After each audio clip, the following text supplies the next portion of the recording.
నమస్తే, నేను Kittu. Welcome to BRK news. Maintenance అంటే చాలామందికి చాలా అపోహలు ఉంటాయి.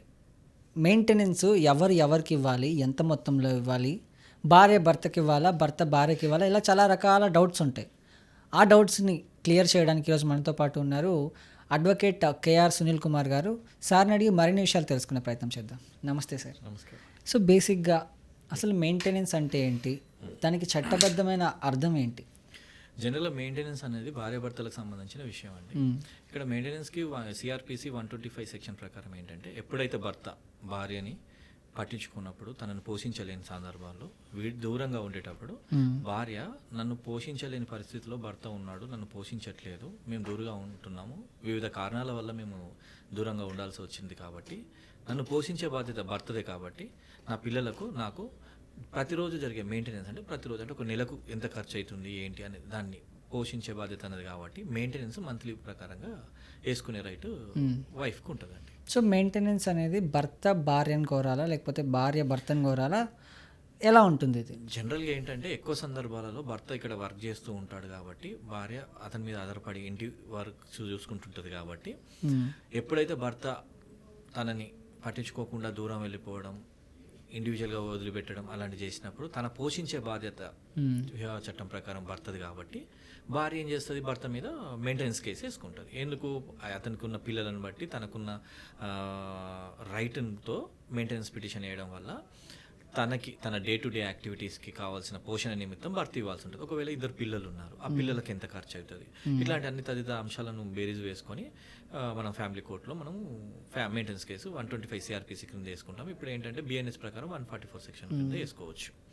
అయితే కొన్ని సందర్భాలలో ఎట్లా ఉంటుందంటే వైఫ్కే గవర్నమెంట్ జాబ్ ఉంటుంది, హస్బెండ్కి ఏం జాబ్ ఉండకపోవచ్చు. అట్లాంటి సందర్భంలో హస్బెండ్ కూడా భర్త భార్య మీద కూడా మెయింటెనెన్స్ కేసు వేసుకునే అవకాశాలు సందర్భాలు ఉంటాయి. సో భర్త విడాకులు ఇచ్చిన తర్వాత కూడా భార్య మెయింటెనెన్స్ తీసుకోవచ్చా? మెయింటెనెన్స్కి విడాకులకు సంబంధం లేదండి. ఎక్కడ కానీ చాలా మందికి కన్ఫ్యూజ్ అయ్యేది ఇదే విషయం. విడాకులు వచ్చాక మెయింటెనెన్స్ వేయాలా ముందు వేయాలనేది చాలా మంది కన్ఫ్యూజ్ అవుతారు. ఇక్కడ మెయింటెనెన్స్ గురించి మాట్లాడుకునేటప్పుడు ఇక్కడ ఏంటంటే, భర్త ఎప్పుడైతే భార్యను పోషించట్లేని సందర్భం ఉంటుందో విడాకులు కానీ కాకపోని, ఇప్పుడు విడాకులు అయినంత మాత్రాన పోషించే బాధ్యత అనేది అంటిల్ అన్లెస్ ఈమె ఇంకొక మ్యారేజ్ చేసుకునేంత, ఓకే, ఇంకో మ్యారేజ్ తను చేసుకునేంత వరకు ఈమెకు భార్యగానే ఉంటుంది కాబట్టి భర్త ఖచ్చితంగా పోషించాలి. అంటే భర్తకు ఉద్యోగం ఉంటేనే మెయింటెనెన్స్ ఇవ్వాలా, ఉద్యోగం లేకపోతే ఇవ్వాల్సిన అవసరం లేదా? చాలా సందర్భాలలో ఈ క్వశ్చన్ అందరికి వస్తుంటుంది. ఉద్యోగం ఉన్నా లేకున్నా పోషించే బాధ్యత తనది కాబట్టి మెయింటెనెన్స్ ఆర్డర్ చేస్తారు జడ్జి గారు. ఓకే, పోషించే బాధ్యత అనేది చాలా ఇంపార్టెంట్ వర్డ్ అది. ఇక ఎందుకంటే ఎవరు పోషించాలి భార్యను, భర్తే కాబట్టి ఇస్తారు. అతనికి ఉందా, జాబ్ ఉందా లేదా అని బేరీజ్ చేసుకోవడానికి లేదు. ప్రతిసారి లార్డ్షిప్ అంటే జడ్జి గారు ఏం ఆలోచిస్తారంటే డిస్క్రిషన్ పవర్లో తనకున్న పద్ధతిలో పోషించాల్సిన బాధ్యత కాబట్టి మెయింటెనెన్స్ ఆర్డర్ చేస్తారండి. సో ఒకవేళ మెయింటెనెన్స్ కోసం దరఖాస్తు చేసుకోవాలనుకున్నారు, భార్య వెళ్ళి ఎక్కడ దరఖాస్తు చేసుకోవాలి? ఫ్యామిలీ కోర్ట్స్లో చేసుకుంటారు. లోకల్లో జ్యూరిడిక్షన్ ఎక్కడైతే వస్తుందో ఆ కోర్ట్స్ అంటే ఎక్కడైతే నియర్ బై అడ్వకేట్స్ అప్రోచ్ అయితే they will can clearly tell అన్నట్టు. మెయింటెనెన్స్కి చాలా మంది చేసే అడ్వకేట్లు ఉన్నారు, దే విల్ గైడ్ దెమ్. ఒకవేళ ఈ మెయింటెనెన్స్ కేసు వేశారు, భార్య వేసింది, భర్త మెయింటెనెన్స్ ఇవ్వలేదు, అలాంటప్పుడు చట్టపరంగా భర్త మీద ఎలాంటి యాక్షన్స్ ఉంటాయి? 100% అండి. ఫస్ట్ మెయింటెనెన్స్ కేసు ఎట్లా ఉంటుందంటే, ఫస్ట్ మెయింటెనెన్స్ కేసు వేసేటప్పుడు ఇంట్రీమ్ ఆర్డర్స్కి అడుగుతాం అన్నట్టు. కేసు నడిచేటప్పుడు కూడా ఇక్కడ మెయిన్గా బాగా గుర్తుంచుకోవాల్సింది ఏంటంటే, కేసు అయిపోయాక మెయింటెనెన్స్ రావడం కాదు, కేసు వేసినప్పుడు కూడా ఇంట్రీమ్ ఆర్డర్స్ అనేది ఉంటుంది అన్నట్టు. సేమ్ పిటిషన్లోనే ఐఏ వేసుకుంటాం అంటే క్రిమినల్ ఎంపీ జనరల్ మధ్యంతర అట్లా ఇంట్రీమ్ మెయింటెనెన్స్ లాగా వేసుకొని ఈ కేసు నడిచేటప్పుడు కేసు వేసినప్పటి నుంచి కేసు అయిపోయే వరకు బేసిక్ ఇంట్రీమ్ మెయింటెనెన్స్ ఇవ్వడానికి మనం పిటిషన్ వేసుకోవచ్చు అండి. కోర్టు వారు కూడా అది పరిగణనలోకి తీసుకొని ఇమీడియట్గా ఇంట్రీమ్ మెయింటెనెన్స్ అవార్డు చేస్తుంది. ఒకవేళ సపరేషన్ జరిగి విడాకులు తీసుకోకపోయినా కూడా మెయింటెనెన్స్ అనేది కోరొచ్చా? 100% అదే చెప్తున్నాను నేను. ఏమంటున్నా అంటే విడాకులకు మెయింటెనెన్స్కి సంబంధం లేదు. మెయింటెనెన్స్ అనేది ప్రతి నెలవారీ మెయింటెనెన్స్ అంటే ఆమె ఏంటి డే టు డే యాక్టివిటీ లైఫ్లో అయ్యే ఖర్చులను భరించే బాధ్యత, పోషణ అంటారు దాన్ని. దానికి మనం ఎట్లా ఆలోచిస్తామంటే విడాకులతో ఏం సంబంధం లేకుండా విడాకులు అయినాక కూడా మెయింటెనెన్స్ని ముఖ్యంగా ఎలా నిర్ణయిస్తారు, దాని నిబంధనలు ఎలా ఉంటాయి?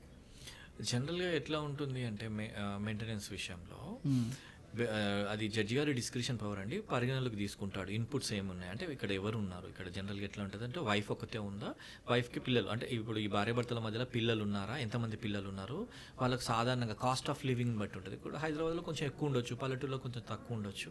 వీళ్ళు అడిగిన దాన్ని బట్టి, అంటే ఈ మధ్య కర్ణాటకలో ఒక కేసు అయింది చూసారు కదా, వాళ్ళు 6 lakhs per maintenance per month అడిగారు. అంటే అది కొంచెం అది 6 lakhs అంత ఖర్చు అయ్యే మెయింటెనెన్స్ పర్ మంత్ ఏముంది అని. ఇప్పుడు జనరల్గా ఏముంటుంది, ఒక హైదరాబాద్లో నివసించే ఒక ఉమెన్కి, వైఫ్కి బేసిక్ పెట్టుకుంటే ఒక 20,000 కావచ్చు, మ్యాక్సిమం తీసుకుంటే ఒక 50-60, అంటే వాళ్ళ పిల్లల్ని బట్టి, ఒకరు ఉన్నారా, వైఫ్ ఒకటి ఉందా, ఇంక 2-3 పిల్లలు ఉన్నారా, ఇవన్నీ బేరీజ్ వేసుకొని జడ్జి గారు ఇస్తారు. అది ఇంట్రీమ్ ఆర్డర్స్ కానీ మెయిన్ ఆర్డర్స్ కానీ.